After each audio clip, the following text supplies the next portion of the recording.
चलिए चलिए, सुंदरबन जंगल, पहाड़ी इलाका, ऊंचा झरना, पंछी मार्केट, रेलवे स्टेशन और फलों का बगीचा। आइए आइए। कालू भैया, मुझे मेरी माँ के पास पहाड़ों वाले जंगल जाना है। हाँ हाँ, चलो चलो। हाँ, पर किराया कितना?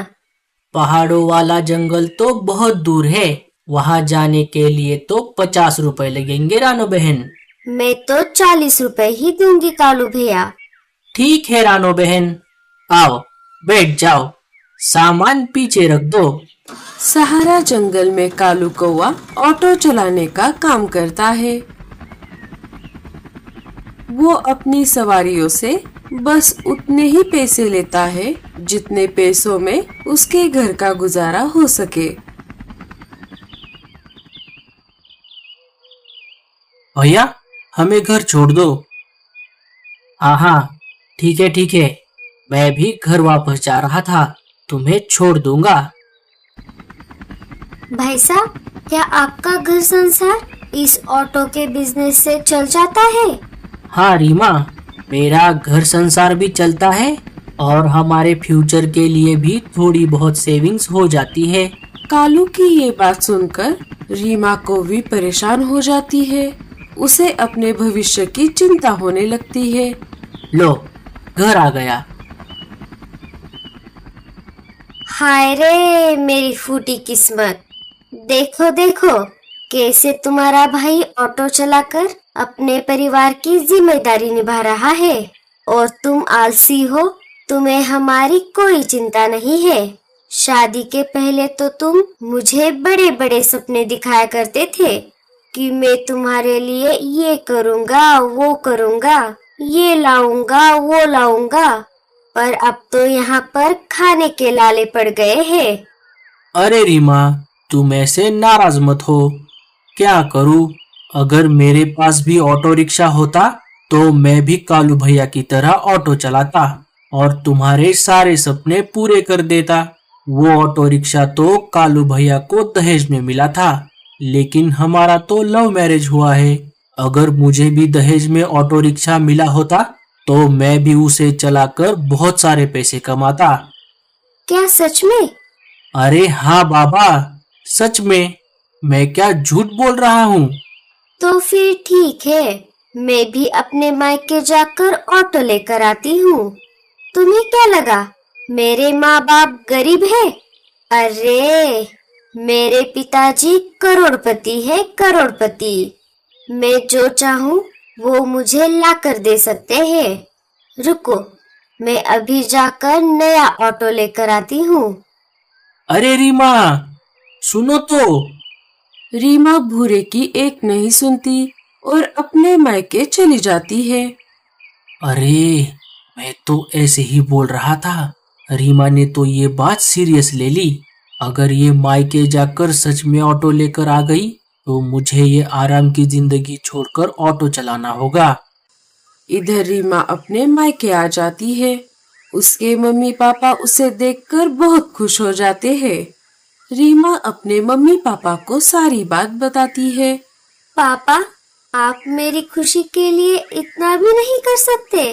बेटी रीमा, तुम्हारी खुशी में ही हमारी खुशी है। तुम जो चाहो वो मैं ला कर दूंगा, बस तुम खुश रहना बेटी। रीमा के पापा उसे एक शानदार ऑटो खरीद कर देते हैं।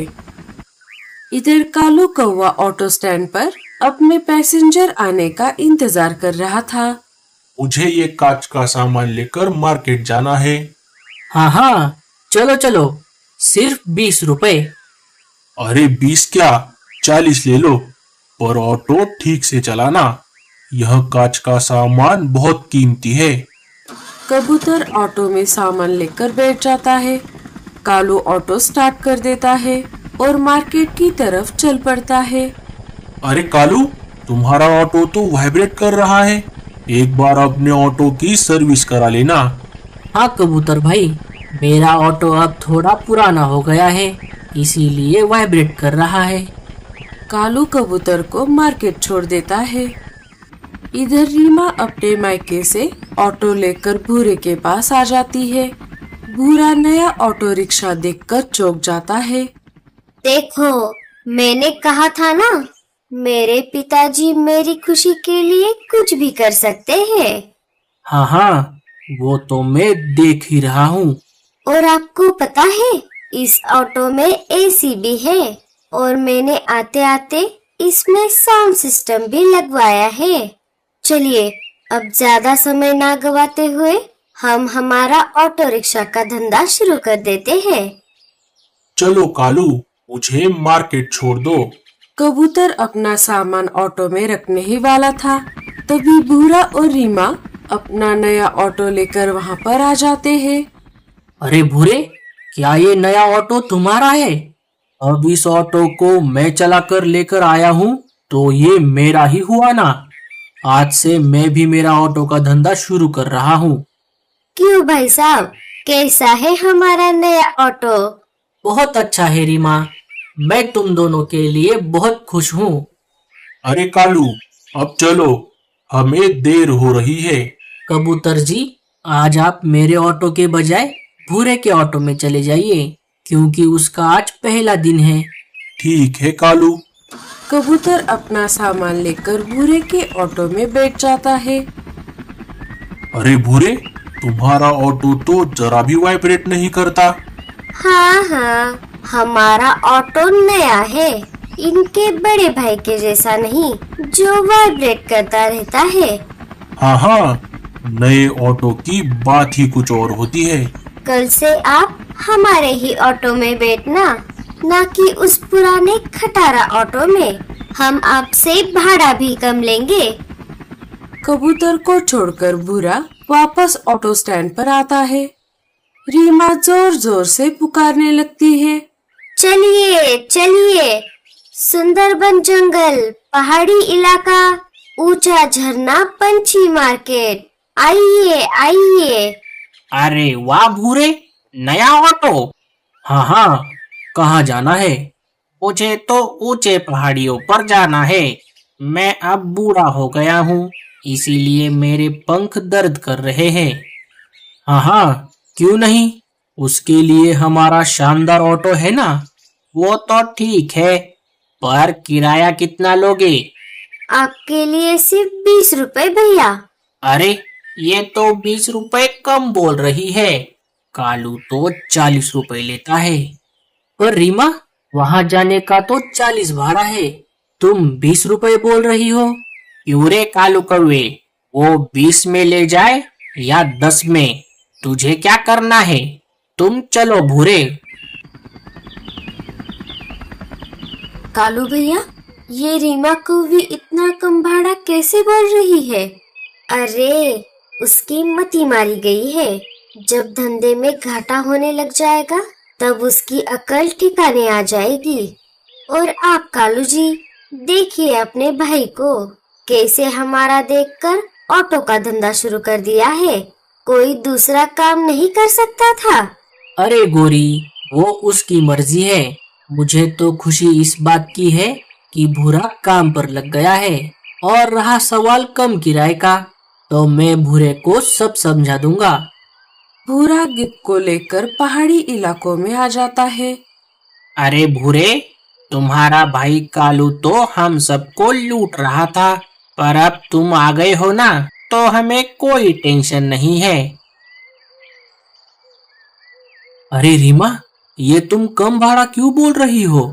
इससे तो हमारा नुकसान हो जाएगा और बाद में हमें इस ऑटो रिक्शा में पेट्रोल भी भरवाना होगा। अरे भूरे जी, जब तक हमारे पैर इस धंधे में बैठ नहीं जाते तब तक हम सबसे कम ही किराया लेंगे। और रही बात पेट्रोल की, तो उसके लिए मेरे पास एक आइडिया है। कालू पूरे दिन ऐसे ही खड़ा रहा। इधर रीमा और भूरा कम किराया बोल बोल कर अपना धंधा चलाने लगे। अरे वाह वाह वाह, क्या ऑटो रिक्शा है तुम्हारा, जरा गाने तो चलाओ। हाँ हाँ, क्यों नहीं, अभी चलाता हूँ। रात हो जाती है और रात होते ही कालू और भूरा अपने अपने ऑटो लगाकर घर चले जाते हैं। अरे भूरे, ये दिन भर तू क्या कर रहा था? अगर हर रोज तुम ऐसे ही कम भाड़ा बोलोगे तो तुम्हारा मुनाफा कैसे होगा? भाई साहब, आप कुछ मत बोलिए, वो हम देख लेंगे। आप खुद का देखो। चलो जी, आज हम पार्टी करेंगे। क्या होगा इन दोनों का? अजी सुनते हो? जल्दी उठो, हमें बहुत जरूरी काम करना है। भूरा रीमा के साथ अपने ऑटो के पास आ जाता है। अरे क्या है रीमा, मैं इतने अच्छे से सो रहा था। क्या हम रात में भी ऑटो चलाएंगे? अरे, ऑटो चलाने के लिए पेट्रोल की जरूरत होती है और वो हमें यहीं से मिलेगा। लेकिन पेट्रोल पंप तो यहाँ से बहुत दूर है। क्या करूं मैं आपका? वो रहा सामने इतना बड़ा पेट्रोल पंप। रीमा कौवी कालू कौवे के ऑटो के टंकी का ढक्कन खोल देती है और उसमें पाइप डाल देती है। अरे रीमा, ये तुम क्या कर रही हो? आप चुप रहो और इस पाइप से पेट्रोल खींच लो। तुम ये बहुत गलत कर रही हो रीमा। अरे, धंधे में कुछ गलत नहीं है। कालू के ऑटो की टंकी खाली हो जाती है। चलो, हमारा काम तो हो गया, यहाँ से चलते हैं। वो दोनों अपने घर चले जाते हैं। उन दोनों के जाते ही परदेसी पंछी वहाँ पर आ जाते हैं। चलो साथियों, इन दोनों के ऑटो को चुराते हैं। उनमें से एक पंछी कालू का ऑटो शुरू करने लगता है, पर वो शुरू ही नहीं होता। अरे बॉस, इसमें तो पेट्रोल ही नहीं है। अरे जाने दो, उस खटारा ऑटो को छोड़ दो, हम इस नए ऑटो को चुराएंगे। परदेसी पंछी भूरे का ऑटो चुरा कर वहाँ से चले जाते हैं। अरे, ये क्या?